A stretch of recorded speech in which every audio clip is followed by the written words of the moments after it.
વલસાડનું પારડી કે જ્યાં રખડતા ઢોરનો આતંક જોવા મળ્યો। માજી મહોલ્લા વિસ્તારમાં સાંઢ વચ્ચે લડાઈ। સાંઢની લડાઈના કારણે લોકો ભયભીત થઈ ગયા। ઢોરને પાંજરે પૂરવામાં પારડીનું પ્રશાસન નિષ્ફળ સાબિત થયું હોવાનું ફરી એક વખત પુરવાર થયું છે।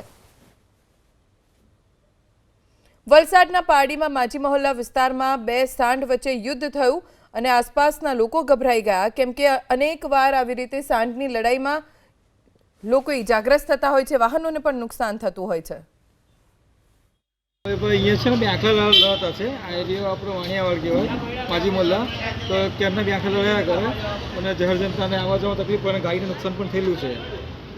એટલે નગરપાલિકાએ વિશે કંઈ કરવું જોઈએ કે ત્યાં આંખલા લોકો હવે લડાઈ જહર રોડ પર જહર જનતાના જીવના જોખમમાં મૂકી દે છે।